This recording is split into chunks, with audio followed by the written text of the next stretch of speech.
Coming up on The World Today. India reports record number of coronavirus cases and deaths amid alarming shortage of medical oxygen in hospitals. University of Oxford malaria vaccine trials shows 77% efficacy against the disease. Plus, Kremlin critic Alexei Navalny ends 24 days hunger strike in Russian jail. Hello and welcome to the program. I'm Alexei Navalny. A female police employee has been fatally stabbed in a knife attack at a police station in Rambouillet, southwest of Paris. The 48-year-old unarmed administrative officer was stabbed in the neck. The 36-year-old attacker, who reportedly came to France from Tunisia several years ago, was shot and later died in the hospital. Anti-terror prosecutors have taken over the inquiry, and the killing is being treated as a possible terrorist attack.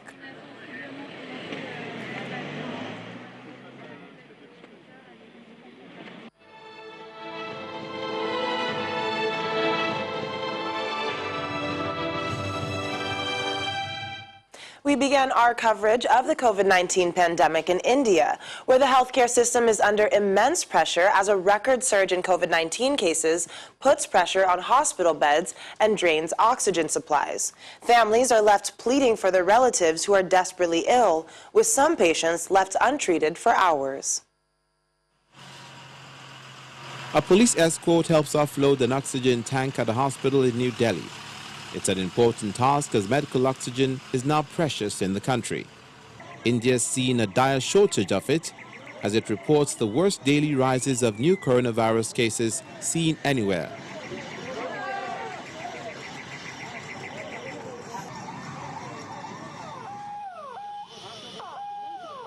Hospitals are overwhelmed with patients suffering with COVID-19. Indian media reports say at least 25 patients have died in the last 24 hours at a hospital in capital New Delhi after they ran out of oxygen supplies.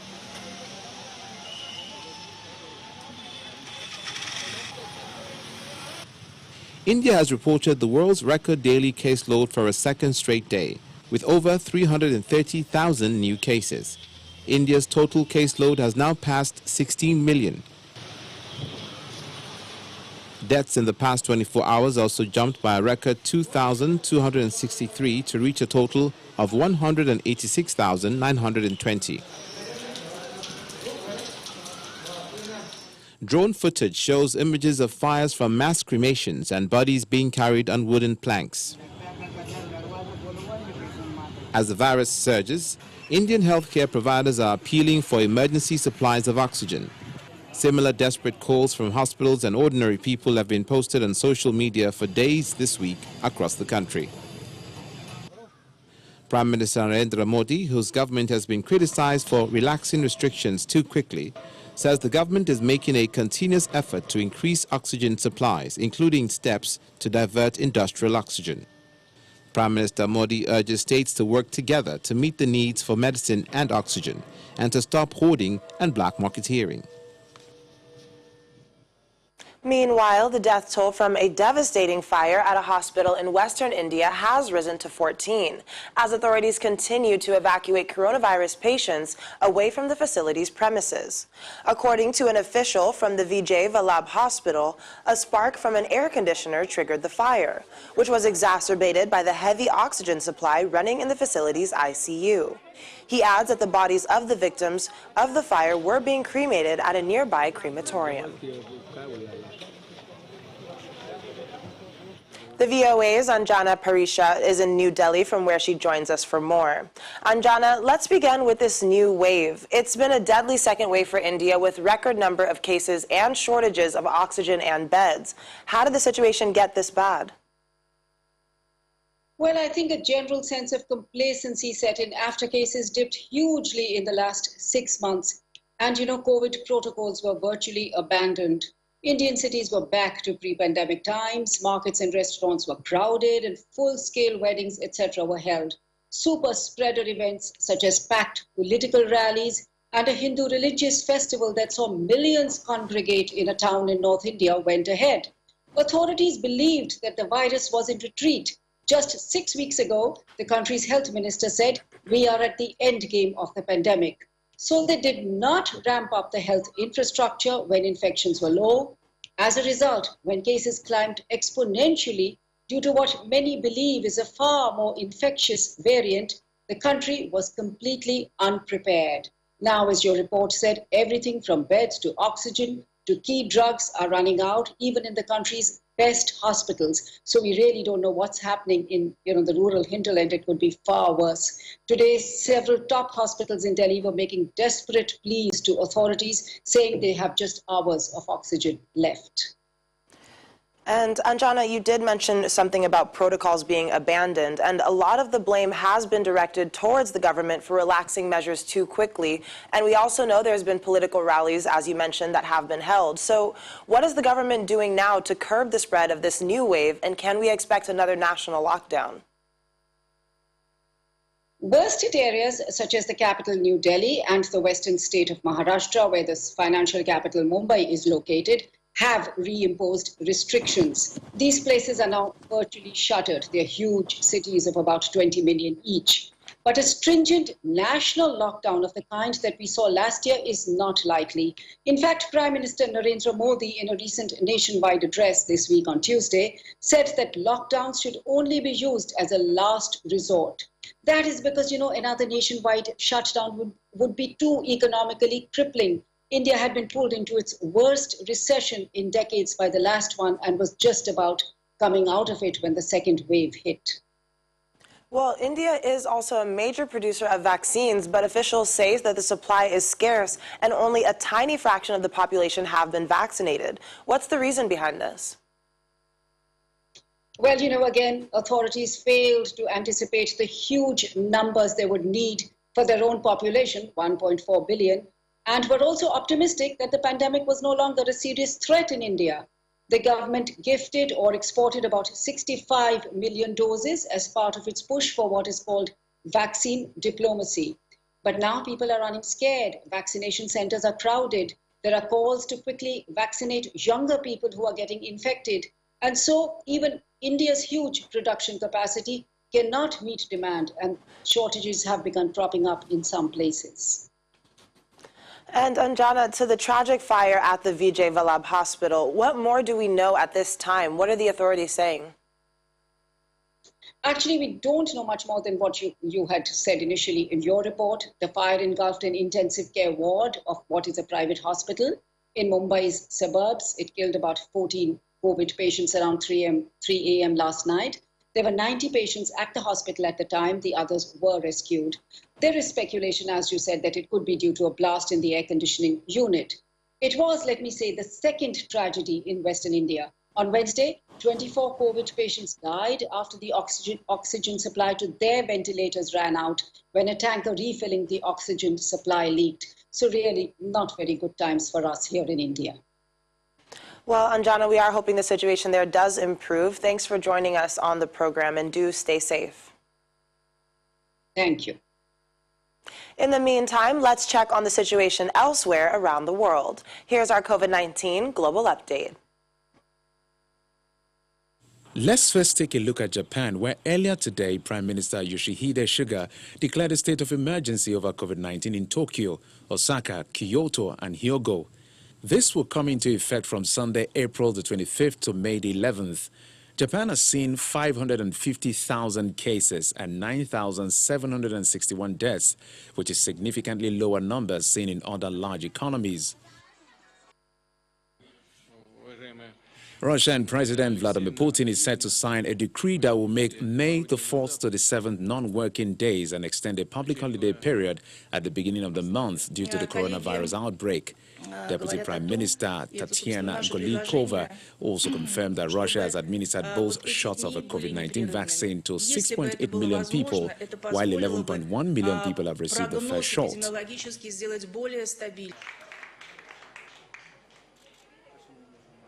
Pope Francis visited homeless and needy people getting free COVID-19 vaccines from his Vatican charity today as he celebrates his name day, the Feast of St. George. About 600 of the 1,400 people who received the first dose several weeks ago got their second shot today. Francis, who has been vaccinated, as has former Pope Benedict, says getting a shot is the ethical choice unless there are serious medical reasons not to. Finally, panic buying is underway at a local supermarket in Perth, Australia, following the Western Australian government announcing a 3-day lockdown. The supermarket says it will not introduce limits on purchases. Europe's drug regulators has reiterated that the benefits of AstraZeneca's COVID-19 vaccine outweigh any risk. The renewed backing comes after several countries in the European Union and worldwide have limited the use of the vaccine, while Denmark has stopped its use altogether after possible links to clotting issues were confirmed. The benefits of the vaccine outweigh the risks, and the work we introduced today puts these very rare blood clots into the context of COVID hospitalisations prevented, intensive care admissions prevented, and deaths prevented. Importantly, the data show that the benefits of vaccination increase with age and increasing levels of infection in the community. We hope that this work will support the Member States in their decisions on how to optimise the use of vaccines based on local infection rates. Our work goes on. The safety of all the COVID vaccines is our top priority, and all new data will be evaluated immediately, and the public will be kept up to date. Meanwhile, the World Health Organization's Regional Office for Africa is calling on high-income countries to share their supplies of COVID-19 vaccines with African countries, as limited supplies are constraining vaccination efforts on the continent. A total of 41 African countries have obtained more than 18 million doses of vaccines through the global COVAX program. But vaccine rollout efforts are being hampered by systemic obstacles to distribution on the backdrop of rising coronavirus cases. I'm concerned that 7 countries have now used up all of their COVAX doses and will need to receive follow-up doses from early May to mid-June. WHO and COVAX partners continue to engage in intensive negotiations to ensure that African countries will get their second doses of the vaccine in a timely manner. We also encourage countries that have not been able to use their doses and high-income countries that have vaccinated their most at-risk groups to share their supplies with the few remaining countries that have not yet received a shipment.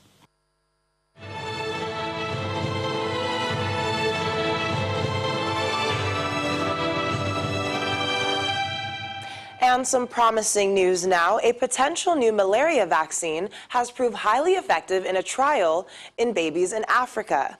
The candidate vaccine, developed by scientists at Britain's University of Oxford, showed up to 77% efficacy in this year-long trial of 450 children in Burkina Faso. Larger trials in nearly 5,000 children between the ages of 5 months and 3 years will now be carried out across 4 African countries to confirm the findings. Yearly malaria affects millions of people and kills more than 400,000. One of the exciting things about this result today is that for the first time, a vaccine has reached the efficacy level that WHO have been looking for. They want a malaria vaccine with 75% or more efficacy by 2030. We think we can do that. So 77% is the highest yet, and could really add to the existing tools that we use to control malaria, meaning bed nets, insecticide spraying, and giving children drugs to kill the malaria parasite during the peak of the transmission season. The problem is that we're using all those tools today and have been for some years. And since about 2015, there has been no reduction in the overall mortality from malaria in Africa each year. So we're a little bit stuck. Therefore, we need some new tools, and a malaria vaccine would be a fantastic one to have. Still ahead on the program. SpaceX rocket ship launches 4 astronauts on NASA mission to space station. Thanks for staying with us. You're watching The World Today on Channels Television. Thousands of Chadians have attended the state funeral of long-serving President Idriss Déby after he was killed earlier this week during a clash with rebels. French President Emmanuel Macron and several African leaders were present at the ceremony despite rebel warnings that they should not attend for security reasons. Foreign leaders in Chad for the funeral of slain President Idriss Déby as France backed the country's new military leaders in the face of threats from rebels to resume an offensive on the capital. The presidents of Guinea, Mali, Niger and Mauritania arrived in the capital in N'Djamena despite warnings from the rebels that foreign leaders should not attend for security reasons.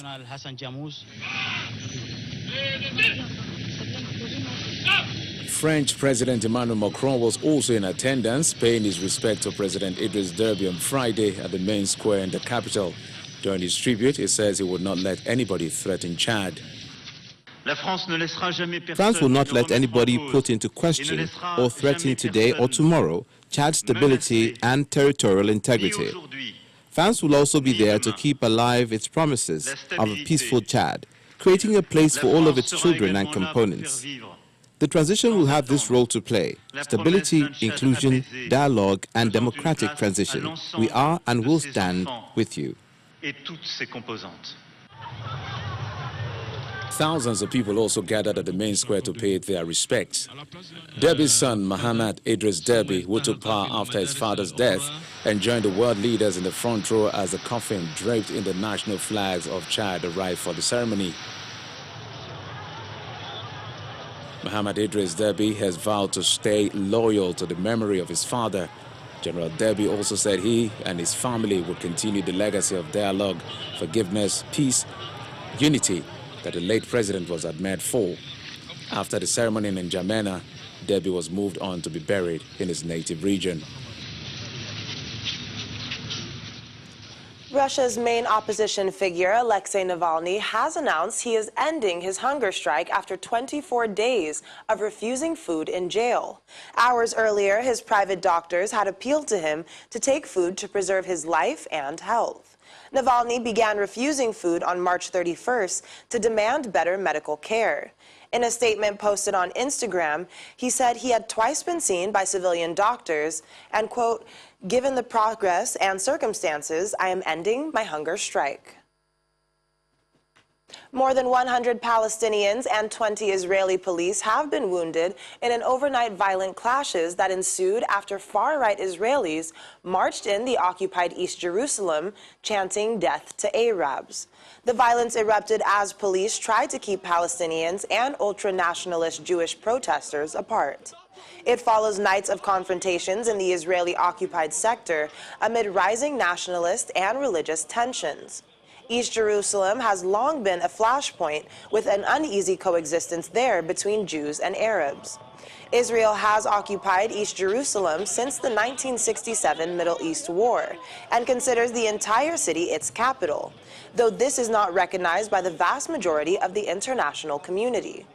Palestinians claim East Jerusalem as the future capital of a hoped-for independent state.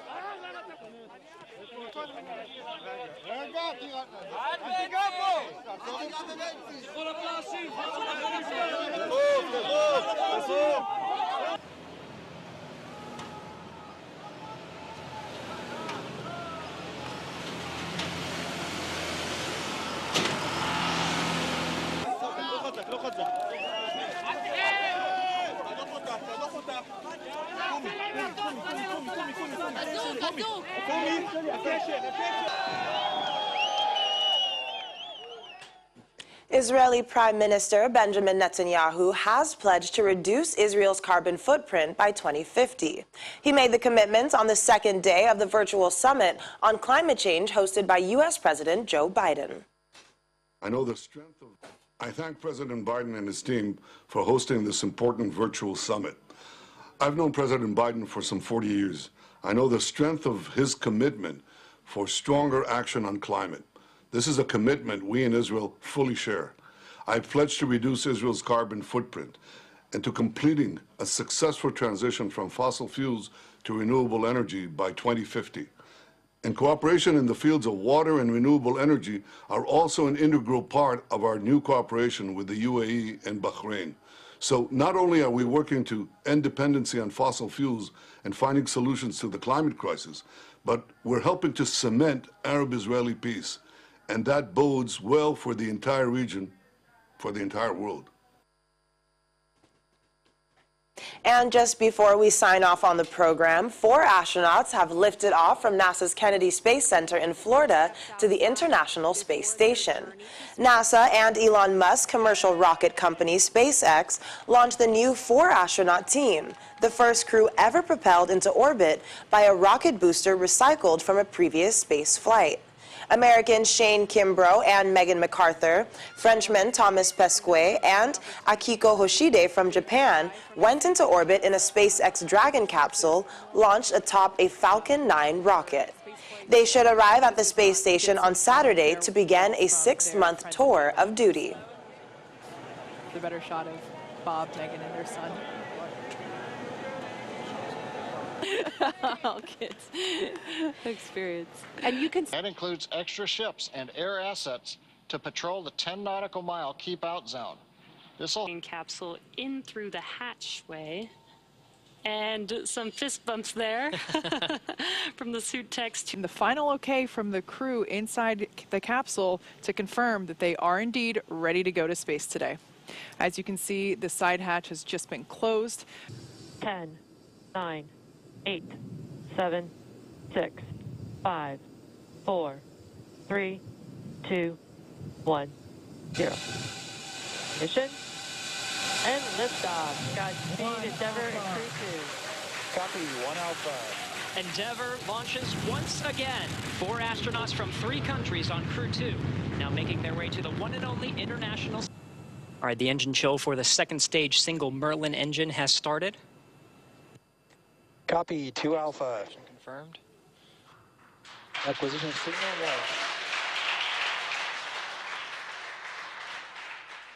1. Well, I'm definitely wishing the 4 of them the next 6 months be very successful. That is all we have for the program. I'm Akaite Afia. Have a great weekend and stay safe.